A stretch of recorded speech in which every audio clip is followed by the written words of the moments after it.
The immortal John Hancock here, and boy, just got back from Portland Retro Gaming Expo this year. What a show. Just want to thank all the organizers for an amazing setup. Every year it surprises me. It was bigger this year, and it had everything. I'm blown away. I'm really tired. Just unpacked my stuff, just got home. This is Sunday night. Yes, I know a video is late, better late than never. And just want to kind of show some of my pickups videos and thank the people.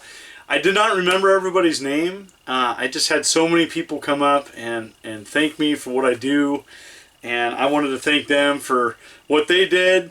I had several donations, and again, more importantly, I want to thank Jonathan Rose and Chelsea Beck for helping me with the Callets Gamers for Kids table and booth.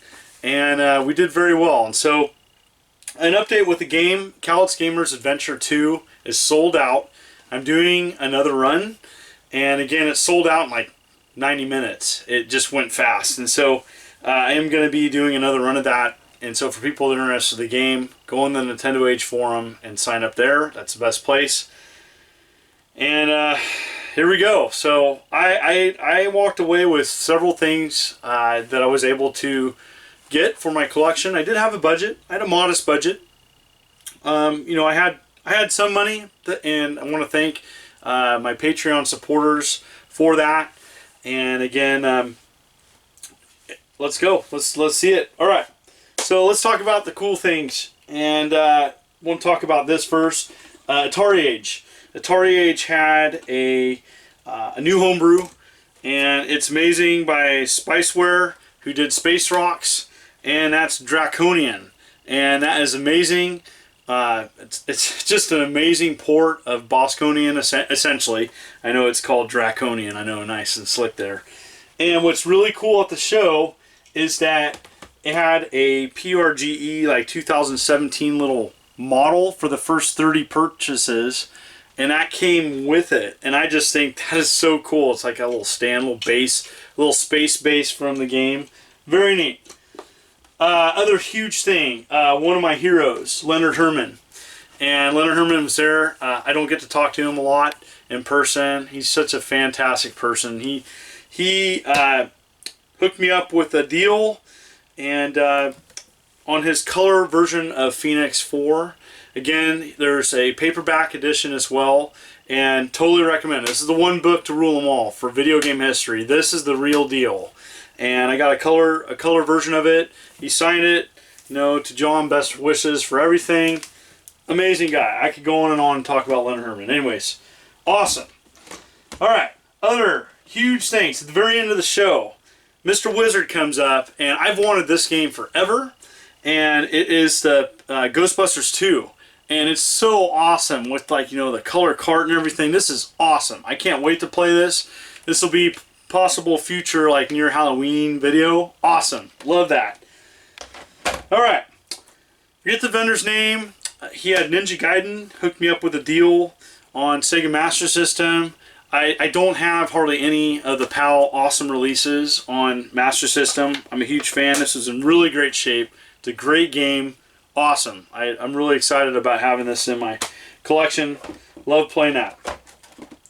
Alright, let's talk about Canada. A couple friends, and again, I forget their name right at the moment, but there's some amazing collectors and gamers in Canada, and everyone that came up was super nice. I had a couple great friends donate and drop off some things. This is something I purchased, Super Cobra Intex. I've wanted this in my collection a long time, and got a great deal on it. Again, I apologize for forgetting your name. But there's two collectors and vendors from up there, and they were super nice. Talked to them, and again, thank you. Another a donation was a Sin and Punishment on Nintendo 64. I didn't have this. Really cool. I love Treasure, and I love this game. And so I'm really happy to have that in my collection complete. All right, another random donation. Same person, Super Tennis. Didn't have it complete in box. I had the card only, so nice to have another box Super Nintendo game. Couple odds and ends of classic stuff. Planet Patrol. I scored Real Sports Baseball. And you're going to laugh. I was actually missing the box Defender, and it was in decent shape. I got this from Wizards, Video Game Wizards. And this is a game store I typically visit when I go to Portland. I visit the store typically off Foster Road, but I do believe they have 3 stores. Anyways, awesome people, super nice, been friends with them a long time. Alright, Charles, my good friend Charles. Charles and I go way back. He's been a long time vendor at the show. Our days go back to Classic Gaming Expo, and he had a complete Teleturtle, and that was a ColecoVision game I was missing. Not a lot of ColecoVision stuff at the show. I am looking for some box ColecoVision stuff. It's really hard to add to the collection, and so like I'm missing some of the bigger items, but you know, I love collecting for that console. Scored a nice Indy 500. Again, there was so much, there was a lot of box Atari stuff, and the prices weren't too bad. I just, you know, I was on a budget. I tried to get stuff. I did spend some money on some things.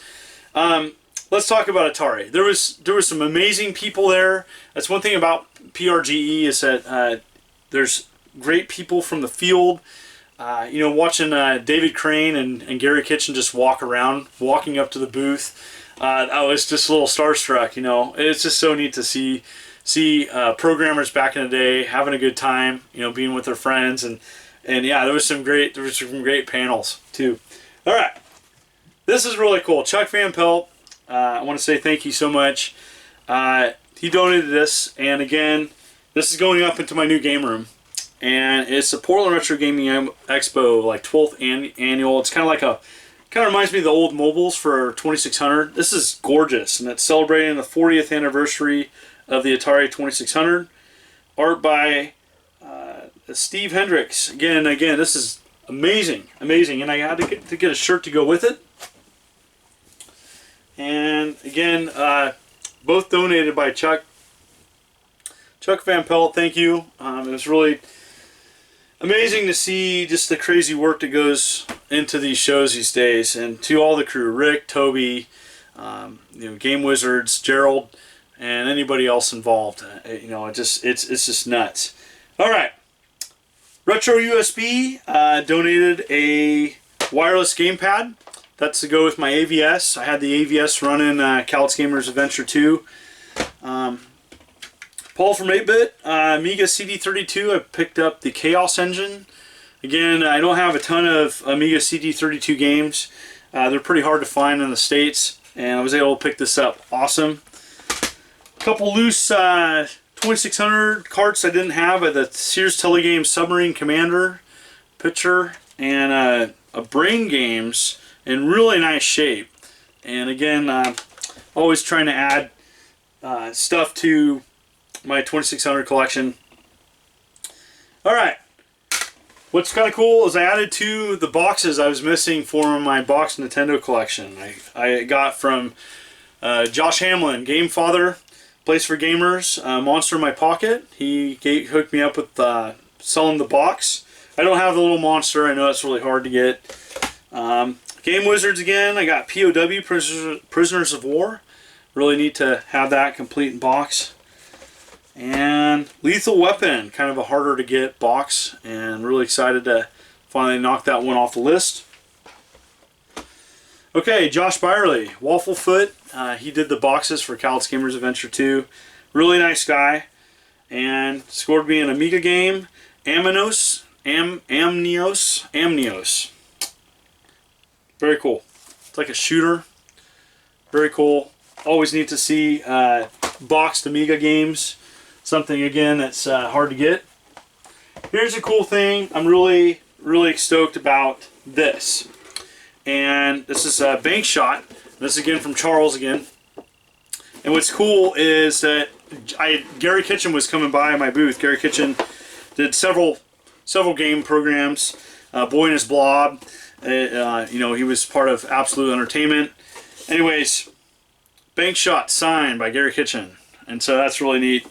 And this bank shot, minus the box top, I had him sign the actual unit.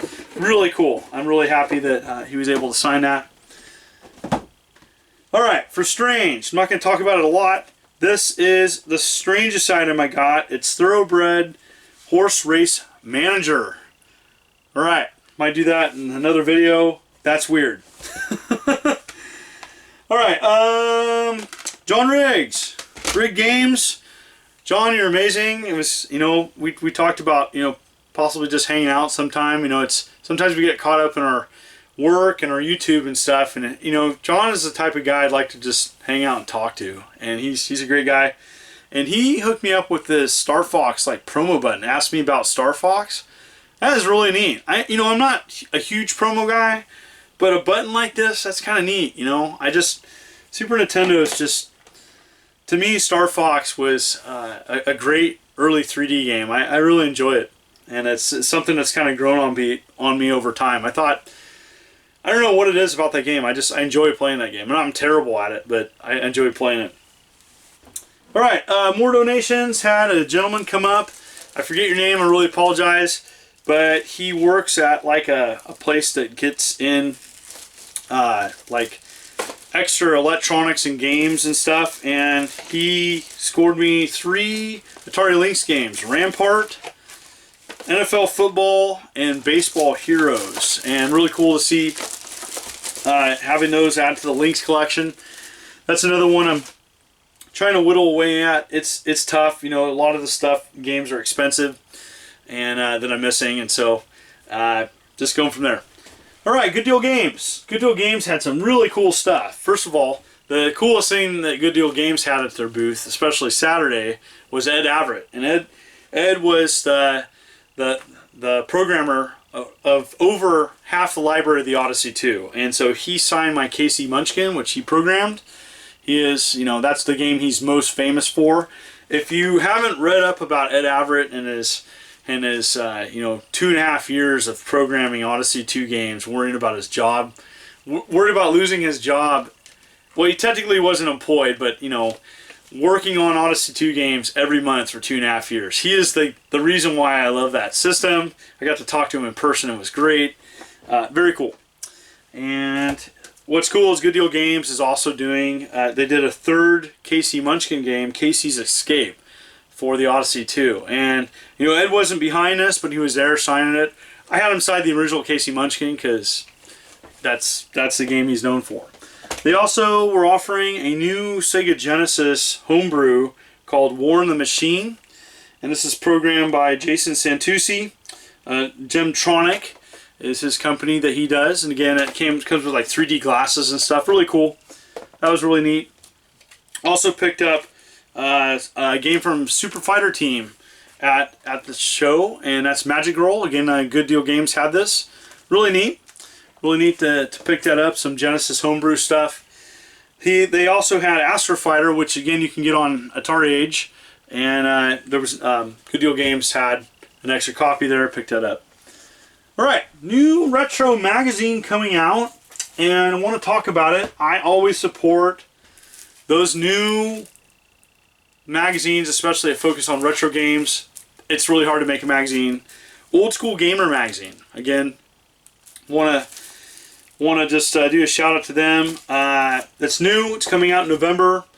Again, they were handing some out to some various people, and I'm really excited about that. I really hope that they are successful. There's been some retro magazines in the past I've been involved with. I support them. It's a hard business, and again, it's pretty neat to see that. All right, it wouldn't be a show without showing some Pongs. Now, in the back, there's a Pong on the wall that I just have a box for, and I saw one at the show, got a hookup. Again, Radio Shack TV scoreboard. This is complete in box, and I'm excited because it looks like it was brand new, and so I'm really excited about opening that up. It's really heavy too. I'm like, I don't remember being in that heavy. That's pretty interesting. I hope, you know, the batteries may be in it. We'll see. Anyways, awesome. Other really cool thing. Again, I'm always really excited about picking up Pongs. you know, at the show, especially ones that are either upgrades, box upgrades to the ones I have. And Chris Fanner is a longtime friend. Chris, if you're watching this, great. If not, I understand you're probably sleeping and recovering from PRGE. Chris Fanner, a really good friend of mine, really neat friend. And he had this at his table. And, you know, I got all giddy and excited. You know, there's some history about this particular Pong unit. Again, it's on Pongs, at Pong Story website. And television tennis, one of the very first Pong units to be available in the United States. And the box is in better shape. It's a little water damaged, but still has the original Target sticker on it. These are pretty hard to get. And again, just seeing one in better shape than mine, which I really enjoyed having this. You usually find these loose, not in the box. The box is kind of weird too. So I was really excited about getting that. And I think that's about it. There was some other vendors that have donated things that I couldn't find that box. It's at my friend's house. And that covers about it. And oh, one more.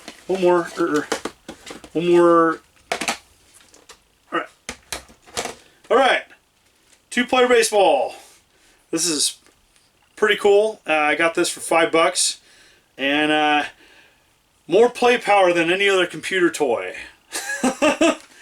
So yeah, it's pretty interesting. Just an electronic baseball game. And again, that's pretty random, but that's just some of the stuff that I scored at the show. To everybody, anybody who donated, to anybody that came up and said hello, to anybody who thanked me, it's just overwhelming, just the sincerity at the show. I had so many people from around the world, one from Germany, many people from the East Coast, New York, North Carolina. I had a couple on their honeymoon, and they were so happy, and they were having such a great time. There was such diversity at the show. Yeah, it was amazing. You know, it is the big show. It is the show to go to, I think, in North America. If you're going to go to one retro gaming show, it's PRGE. And again, for anybody that came up to say hi, thank you. And I wanted to say just thank you for all the support for people watching these videos. You know, I had a lot of stories, people coming up about how they heard about me through Metal Jesus Rocks or somewhere else, or just kind of found me on the internet and started watching me. And I'll just continue to do family-friendly videos, and it's great. I really enjoy doing these. I'm exhausted. Drank some pop before I did this video to kind of spruce up. And, you know, my hats off to people around the world.